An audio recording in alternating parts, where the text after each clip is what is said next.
السلام علیکم ورحمۃ اللہ وبرکاتہ۔ الحمد للہ رب العالمین والعاقبۃ للمتقین والصلاۃ والسلام علی رسولہ الکریم۔ اعوذ باللہ من الشیطان الرجیم، بسم اللہ الرحمن الرحیم۔ قال اللہ تعالی فی القرآن المجید والفرقان الحمید، لقد كان لكم في رسول الله أسوة حسنة، صدق اللہ العظیم۔ محترم حضرات، ہم سیرت پہ پروگرام کر رہے ہیں اور آج اس کا 78واں درس 78، اور آج ہم جو بات آپ سے ذکر کرنے کے لیے میں نے آپ سے وعدہ کیا ہے وہ یہ ہے کہ نبی کریم صلی اللہ علیہ وسلم کی وہ خصوصیات جو کسی دوسرے میں نہیں، بعض تو ایسی ہیں جو انبیاء میں بھی نہیں، بعض ایسی ہیں جو انبیاء میں تو ہیں لیکن عوام میں نہیں۔ تو ہم سب سے پہلے اس کا ذکر کرتے ہیں جس کا تعلق پبلک سے ہے، عوام سے ہے، اور بیچ بیچ پہ یہ بات بھی ہم ذکر کریں گے کہ یہ خصوصیت دی کیوں گئی، یہ بھی تو ایک سوال ہے۔ تو اچھا، جتنی میں بیان کر رہا ہوں یہی حقیقت میں خصوصیت ہے۔ ویسے لوگوں نے بہت خصوصیت گنائی ہے، لیکن اگر اس میں آپ گہرائی میں جائیں گے تو کسی نہ کسی سے اس کا لنک انسان سے ہوتا رہتا ہے۔ لیکن یہ میں جو بتا رہا ہوں آپ کے سامنے، اس میں کوئی بھی انسان جو ہے وہ شامل نہیں ہے۔ تو اللہ کے رسول صلی اللہ علیہ وسلم کی ذات کی جو سب سے بڑی خصوصیت ہے کہ آپ نبی ہیں، یہ درجہ اب کسی بھی شخص کو عطا نہیں ہوتا، چاہے وہ کتنا بڑا بزرگ ہو۔ اچھا، اب نبی کا کام کیا ہے؟ وہ جتنا کام ہے وہ کوئی دوسرا نہیں کر سکتا۔ نہیں سمجھے میری بات؟ جو نبی کی شان ہے، جو نبی جس کی بنیاد پر اس کو نبی کہا جاتا ہے، قرآن مجید کہتا ہے کہ عام انسان میں اور ہم میں جو بنیادی فرق ہے وہ یہ ہے کہ اللہ ہم کو وہی بھیجتا ہے۔ پتہ چلا کوئی بھی یہ کہے کہ اللہ ہم نے یہ بات بولا ہے، ہم اس کی بات کبھی نہیں قبول کریں گے، چاہے وہ کتنا بڑا بزرگ ہی کیوں ہو۔ وہ یہ کہہ سکتا ہے کہ خواب میں اللہ نے مجھ سے کہا ہے، خواب میں کہا ہے، تم جانو تمہارا کام جانے، ہمارے لیے اس پر عمل بھی ضروری نہیں ہے۔ لیکن اگر وہ کہتا ہے کہ نہیں، ہم تو آپ جاگتے ہوئے اللہ آ کر ہم سے جھوٹ بولتا ہے، جھوٹا ہے، وہ کتنا بڑا بھی بزرگ اپنے آپ کو بنتا ہو، بہت لوگ اس کے پیچھے دوڑتے ہوں، اس سے کوئی فرق نہیں پڑتا ہے۔ تو ایک چیز تو یہ ہے کہ اللہ کے نبی کی یہ صفت نبوت کی کسی کے اندر موجود نہیں ہے۔ اس نبوت میں سب سے پہلی چیز کیا ہے؟ اللہ ڈائریکٹ وحی کرتا ہے اپنے نبی کو، وہ کسی کو نہیں ممکن ہے، نمبر ایک۔ نمبر دو، کسی بھی شخص کو یہ اختیار نہیں ہے کہ کوئی معاملہ بحیثیت شریعت پیش کر دے۔ جو قانون ہے شریعت، کسی بھی شخص کو قانون بنانے کا اختیار نہیں ہے اس قانون میں جس قانون کو آلریڈی شریعت نے بنا رکھا ہے۔ ایک قانون ایسا ہے کہ شریعت نے کچھ خاموشی اختیار کر رکھی، اس میں تو علماء بیٹھ کر کے گفتگو کر سکتے ہیں، لیکن جس چیز میں شریعت نے قانون بنا رکھا ہے اس میں سب مل کر کے بھی کچھ نہیں کر سکتے۔ جیسے پارلیمنٹ ہوتی ہے، پارلیمنٹ کیا کرتی ہے؟ قانون بناتی بھی ہے اور قانون کو اپلائی کرتی بھی ہے، نافذ بھی کرتی ہے۔ ہمارے پاس اسلامی اگر حکومت ہوتی ہے تو پارلیمنٹ قانون بناتی نہیں ہے، پارلیمنٹ قانون الہی کو نافذ کرتی ہے، بناتی نہیں ہے، اور نہ بنانے کا اس کو اختیار پاور بھی نہیں ہے۔ تو کسی بھی شخص کے اندر یہ دوسری کہ جب نبی نہیں ہے تو اس کو قانون بنانے کا اختیار بھی نہیں ہے۔ قانون بنانے کا اختیار کیوں نہیں ہے؟ غور سے سمجھے جائیے گا باتیں۔ قانون بنانے کا اختیار انسان کو کیوں نہیں دیا گیا؟ کیونکہ ہر انسان کے ساتھ اس کی انسانی کمزوریاں لگی ہوئی ہیں۔ جب وہ قانون بنائے گا وہ کمزوری اس کے ساتھ اپنے اثرات دکھائے گا۔ نبی کو اللہ تعالیٰ وہ کمزوری کا نکال لیتا. نبی کے اندر وہ ہماری طرح کوئی کمزوری نہیں ہوتی جو عام آدمی میں ہوتی ہے. نبی اس سے فری ہوتا ہے. کسی کو کہا گیا ہے کہ معصوم عن الخطا ہے, غلطی نہیں کر سکتا. کیوں؟ غلطی کرنے سے پہلے گائیڈ کر دیا جاتا ہے غلطی ہونے جا رہی ہے. یوسف علیہ السلام کے بارے میں کیا ہے؟ یوسف علیہ السلام کے بارے میں قرآن وَلَقَدْ حَمَّتْ بِهِ وَحَمَّ بِهَا لَوْلَا رَأَىٰ بُرْهَانَ رَبِّي. زلیخا نے بری نیت کر لی تھی, یوسف بھی کر لیتے. وہاں کیا ہے؟ کر لی تھی پاسٹ ٹینس ہے, گزرا ہوا زمانہ. یہاں پہ کیا ہے؟ آنے والے. کر لیتے. لولا رأى برہان ربی, اگر اپنے رب کی دلیل دیکھ نہ لیتے. تو نبی کو اللہ تعالیٰ گناہ ہونے ہی نہیں دیتا ہے. پہلی بات تو 99.9% چانس ہے کہ اس کے دل میں گناہ آتا ہی نہیں. اگر کہیں انسانی کمزوری تھوڑی سی آگے آ گئی تو قبل اس کے کہ وہ واقعہ ہو اس سے پہلے بریکر لگا دیا جاتا ہے. لہذا تو عام آدمی اگر قانون بنائے گا تو اس کمزوری کا دخل قانون میں ضرور ہوگا. ایک چھوٹی سی مثال دے رہا ہوں. پروگرام 9 بجے ہو رہا ہے, ٹھیک. کچھ لوگوں نے کہا نہیں 8:45 پر ہونا چاہیے. جس نے 8:45 پر کہا اس کا 8:45 کے لحاظ سے کچھ مفاد وابستہ ہے. میں کمنٹ نہیں کر رہا ہوں, آپ کو سمجھانے کے لیے بات کر رہا ہوں. اس کا جو 9 پہ کہہ رہا ہے پروگرام کیا جائے اس کا بھی کچھ نہ کچھ مفاد وابستہ ہے. تو پتہ چلا انسان جب قانون بناتا ہے تو اپنے مفاد کو سامنے رکھتا ضرور ہے. جب سامنے اپنے مفاد کو رکھے گا تو دوسرے کو نقصان پہنچے گا. نبی کو کیا کرتا ہے؟ اللہ پورے عالم کو سامنے رکھتا ہے, لہذا وہ بیلنس کرتا ہے اور وہ اپنے قانون اپنے نبی کے ذریعے لاتا ہے. اس لیے پارلیمنٹ کو ہمارے یہاں قانون بنانے کا اختیار نہیں ہے. بات سمجھ میں آ گئی؟ آپ ہی کی مثال سے ہم نے آپ کو سمجھانے کی کوشش کی. تو نبی قانون نہیں نبی کے علاوہ کوئی قانون نہیں بنا سکتا. اچھا, کسی قانون کو نبی انسان کینسل نہیں کر سکتا.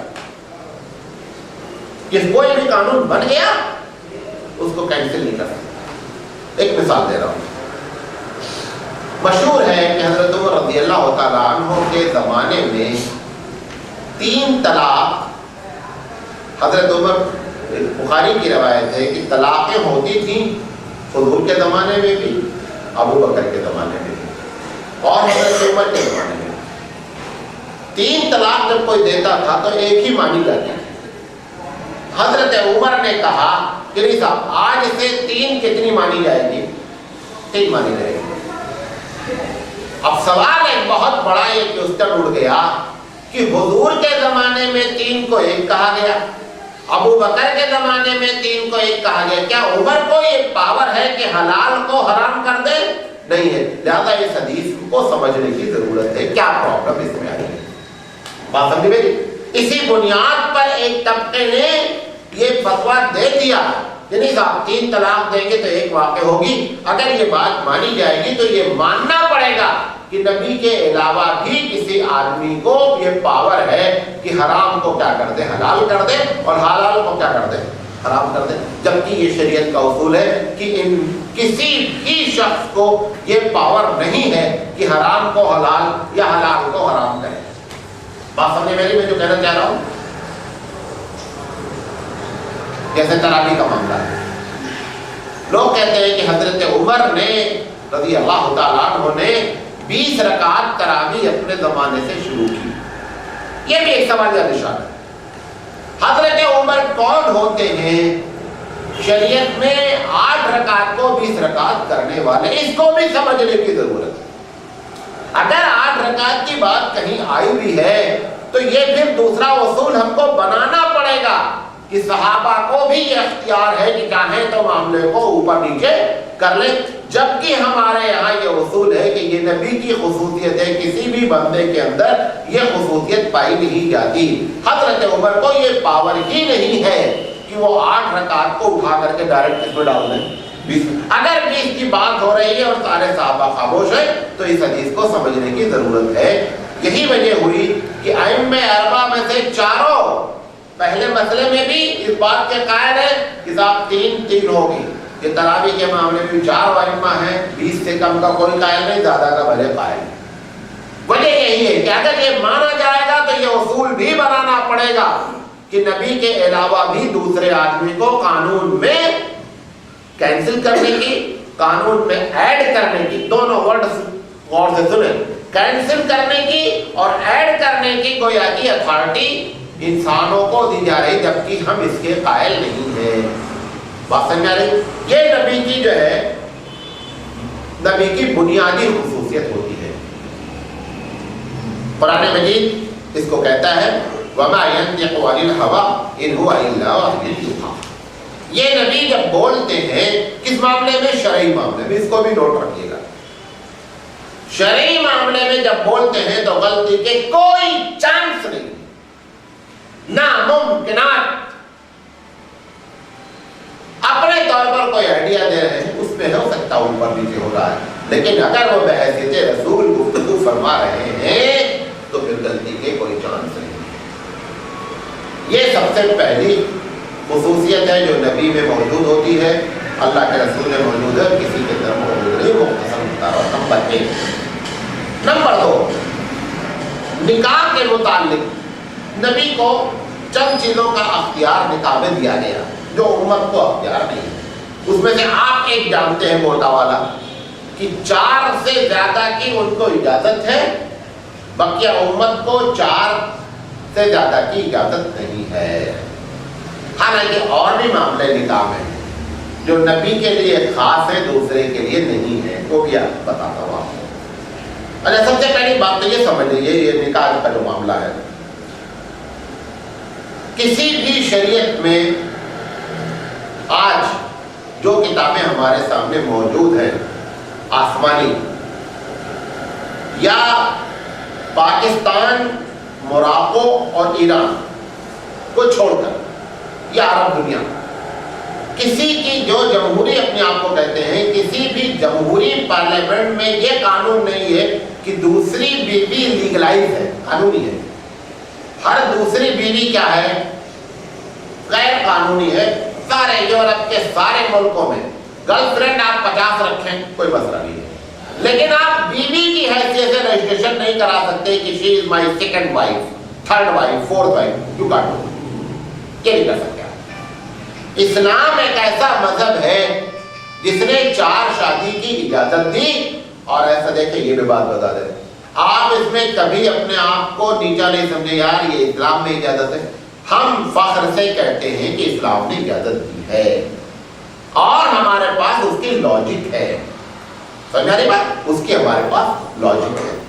سب سے پہلے آج آپ کو بتا دیتے ہیں کتنی دنیا میں لوگ ایسے ہیں جو 2 شادی کیے ہوئے ہیں, یا 3 یا 4.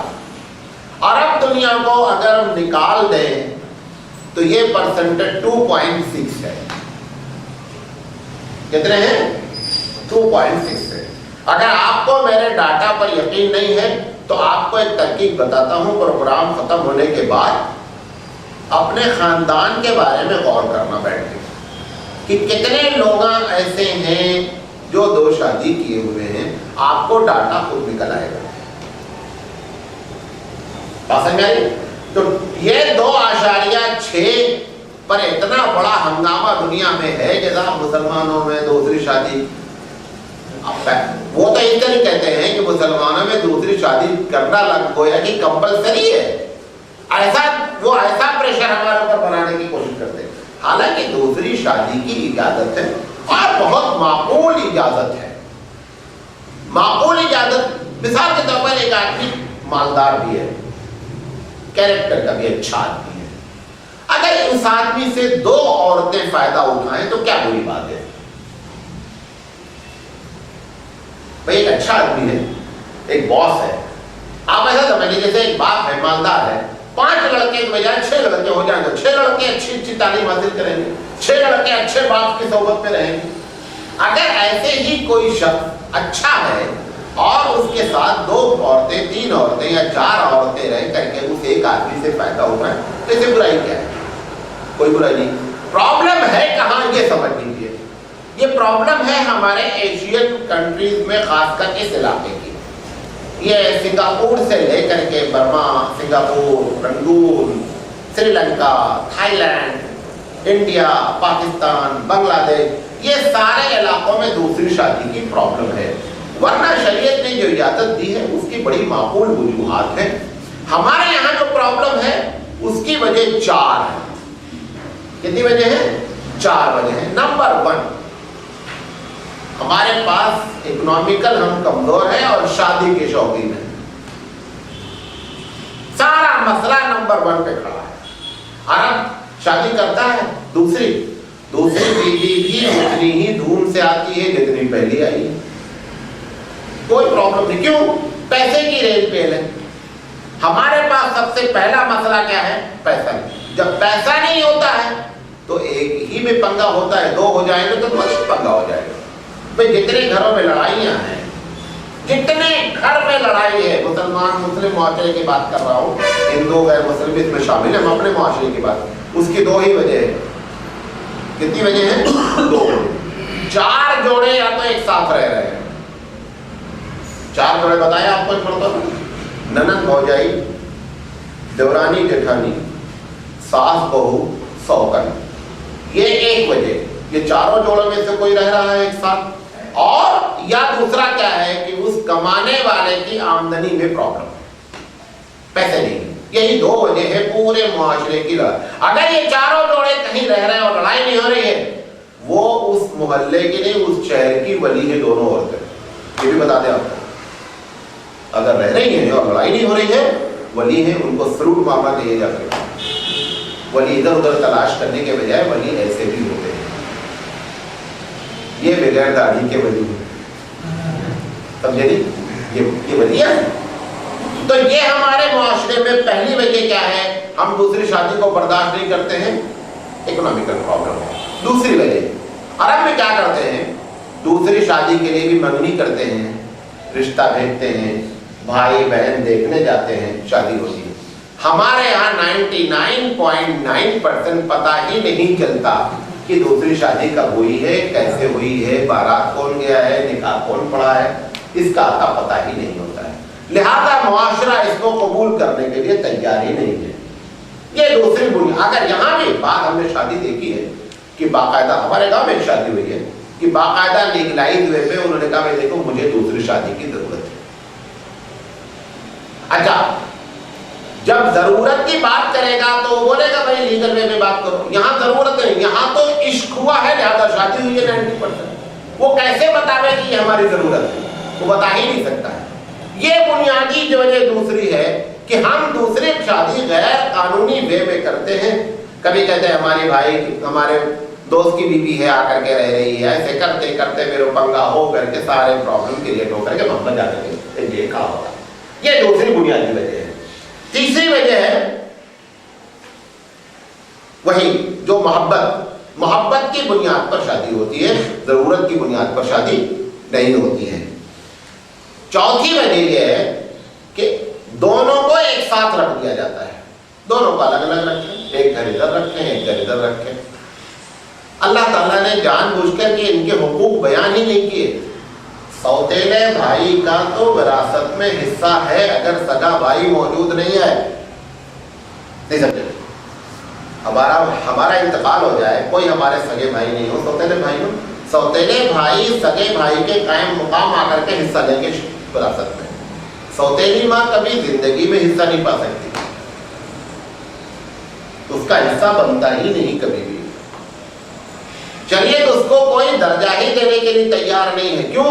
یہ دونوں چاہتے اکٹھا رہنا ہی نہیں چاہیے. جہاں رہیں گے وہاں پنگا ہونا ہی ہونا ہے. تو ہم شریعت نے تو بڑے مقصد کے ساتھ دوسری شادی کی اجازت دی تھی. تو ایک اللہ کے رسول میں اور ہم میں فرق کیا ہے؟ اللہ کے رسول کو 4 کے علاوہ بھی اجازت دی گئی.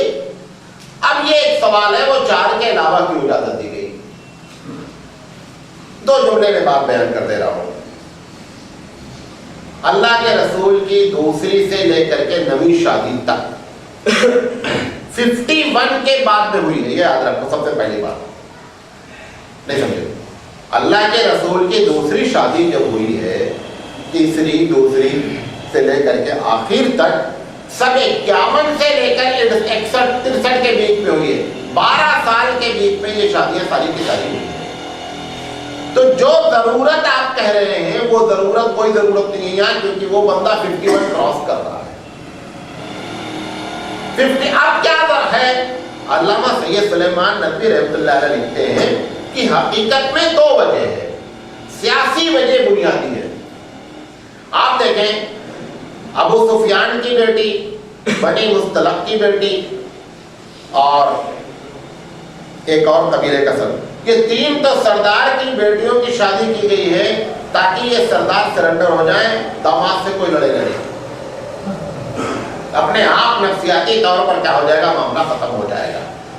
بقیہ 4 جو دوسری ہیں اس میں سے حضرت عائشہ، ابو بکر صدیق رضی اللہ تعالی عنہ کی خواہش اور اللہ کی مرضی، اللہ نے خواب میں دکھلایا، لہذا یہ شادی ہوئی۔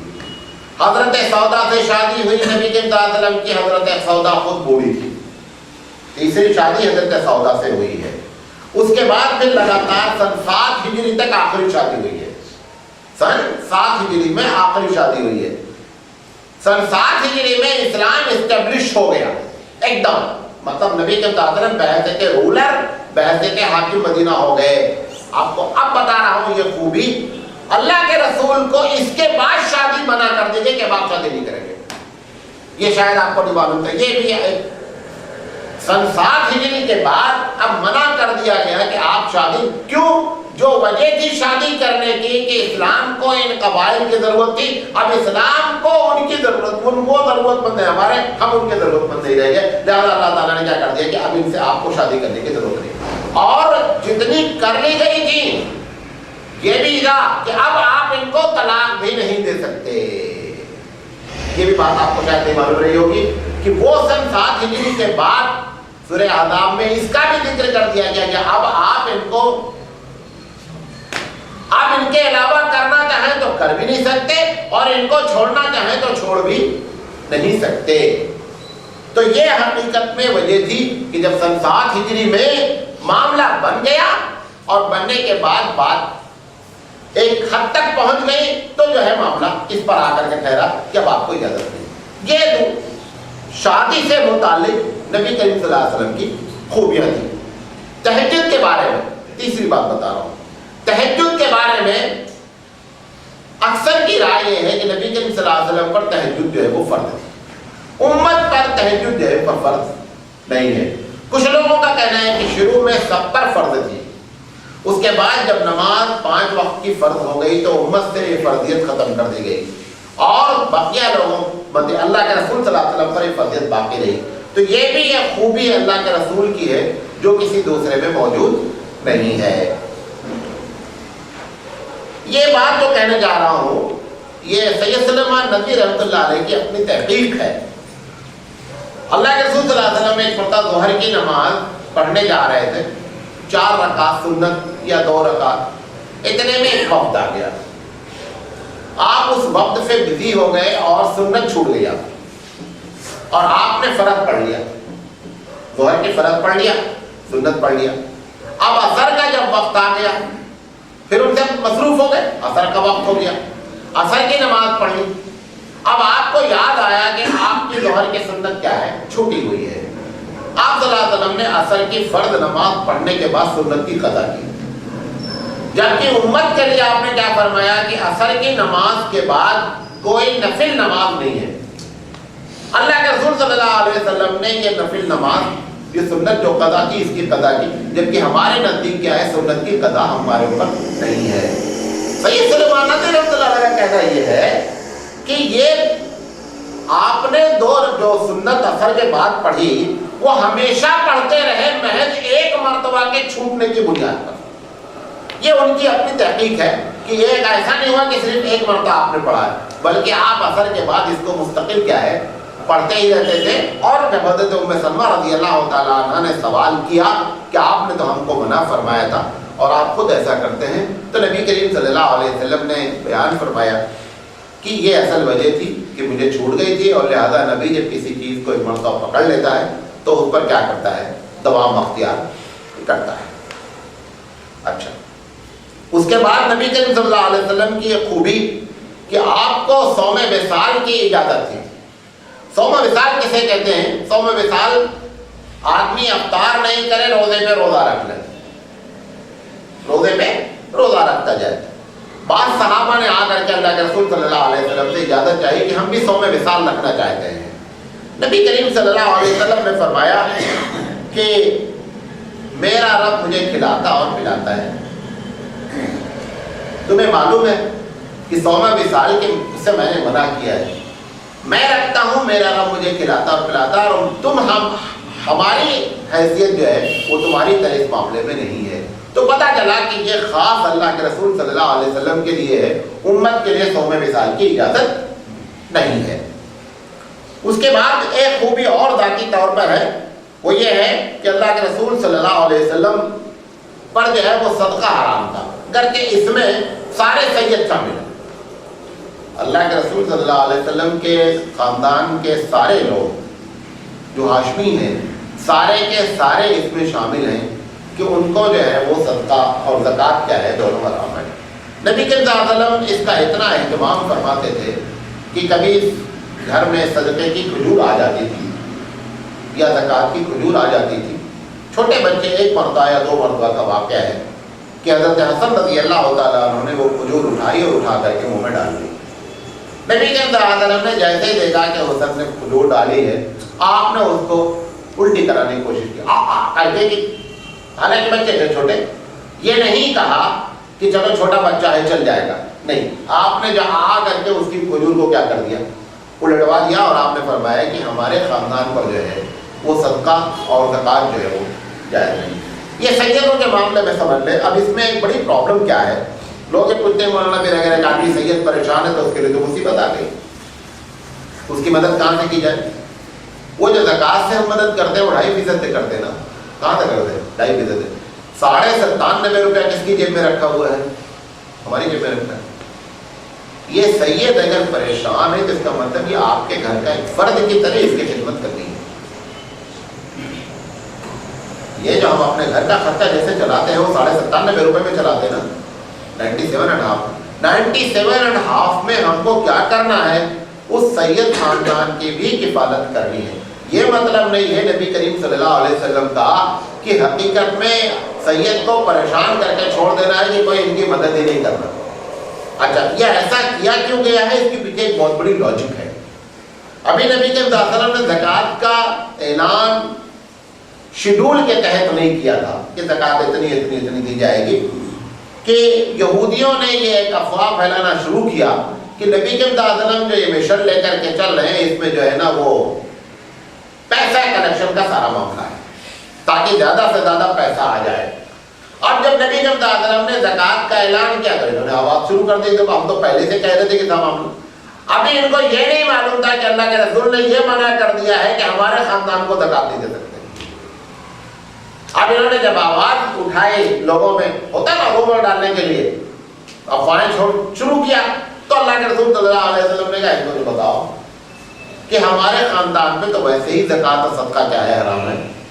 تو یہ بنیادی وجہ ایک یہ تھی۔ دوسری وجہ یہ تھی نفسیاتی طور پر، ابھی آپ کے محلے میں ایک مولانا ہو اور آپ اس سے عقیدت رکھتے ہو، نماز پڑھاتا، آپ کو تقریر کرتا ہے، وہ اگر کہہ دے کہ صاحب میں بہت پریشان ہوں، تو آپ دوسرے کی مدد کرنے کی وجہ سب سے پہلے کس کی مدد کریں گے؟ اس کی مدد کریں گے۔ اگر اللہ کے رسول یہ کہہ دیتے کہ سید کو زکوٰۃ دی جا سکتی ہے، تو سارا مال ڈھونڈ ڈھونڈ کر کے لوگ کس کو دیتے ہیں؟ سید کو دیتے، پوری دنیا کے غریب پریشان ہو جاتے ہیں۔ لہذا اس بنیاد پر بھی اس جو ہے سسٹم کو سید کے لیے نہیں رکھا گیا، بلکہ سید کو اس کیٹیگری میں لایا گیا کہ آپ اپنے گھر کا فرد اس کو تسلیم کریں اور کر کے اس کی کیا کریں، خدمت کریں۔ یہ باتیں میں نے آپ کے سامنے رکھنے کی کوشش کی، اور کیونکہ کل اس کا آدھا حصہ باقی ہے، انشاءاللہ ہم اس پر گفتگو کریں گے جو نبی کریم صلی اللہ علیہ وسلم کی مزید خصوصیات ہیں۔ اللہ تعالیٰ سے دعا ہے کہ اللہ تعالیٰ کہنے سے زیادہ عمل کرنے کی توفیق عطا فرمائے۔ واخر دعوانا ان الحمد للہ رب العالمین۔ سبحان اللہ و بحمدہ، سبحانک اللہم و بحمدک، اشہد ان لا الہ الا انت، استغفرک و اتوب الیک۔